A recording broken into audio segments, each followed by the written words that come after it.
Welcome to Washington in Focus. I'm your host, TJ Martinell. With me is Carleen Johnson. And this week we're going to be discussing a case in Central Washington regarding males participating in female sports. And this incident has drawn the attention of the federal government. Carleen, what's going on? Yeah, I was able to reconnect with this family in East Wenatchee, the Wilson family, who really kind of were, unwittingly ended up at the center of this fight over Title IX and girls wanting to be protected from having boys compete against them in athletics, or boys go into the girls' locker room, which is happening all over Washington state. Title IX, from many years back, is what allowed girls to compete against one another in sports, kind of an equal playing field. The boys have their athletics, girls have their athletics, and everybody can compete. Well, when the Biden administration issued its final order on Title IX, basically opened up the door to say anybody can compete in any sport based on the gender that they identify with.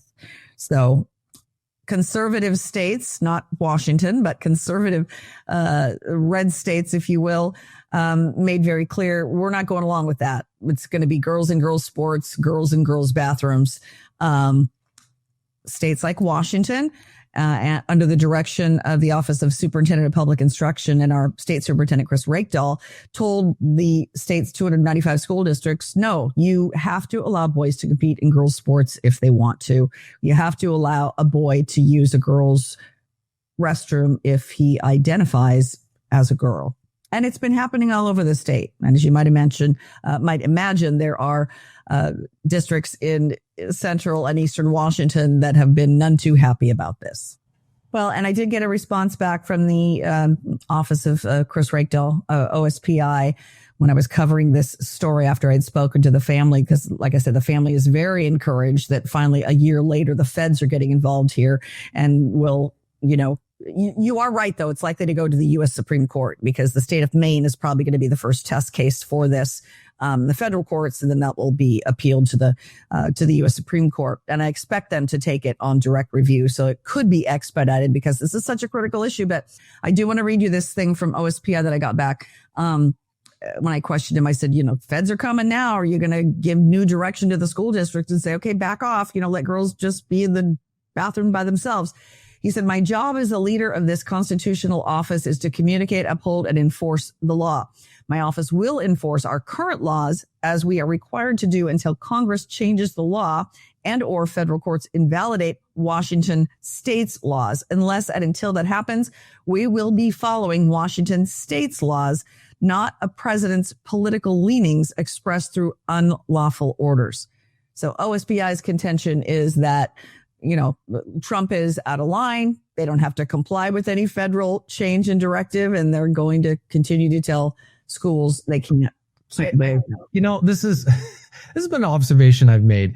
How's the best way to put it? If you guys don't want to have the federal government telling you what to do, you can do that, but you can't also turn around and cry bloody murder when they want to cut off federal funding. Well, that's the very real likely consequence. And there could also be back penalties going back several years since this directive came out from OSPI, even before President Biden did the final rule change and said, you must allow boys, into the girls' locker room. Washington State was doing that years before already. And so they could potentially go back several years, and there could be financial penalties as a result. Now, do I want, federal funding withheld from our 295 public school districts? No, I've still got a kid in, a public school. So we don't want it, but it could be coming. Well, and here's the other problem is our state has a massive budget shortfall already. And we receive a lot of money from the federal government to fund stuff like our education system. If they are successfully able to cut off those tax dollars at federal funding, our state's budget deficit is going to be even higher. So you think that they would try to say, hey, let's de-escalate, because it's almost a game of chicken or a game of saying, if we escalate far enough, we'll get what we want. That's true, but it could also escalate to where the federal government just, you reach a crisis point where they say, we're just going to cut off all your money and we're not backing down. And, they may think the court's going to rule in their favor. Presidents have ignored court rulings in the past. Not saying that's going to happen now, but that has happened in the past. There was the famous Andrew Jackson line where he said, John Marshall has made a decision, let him enforce it.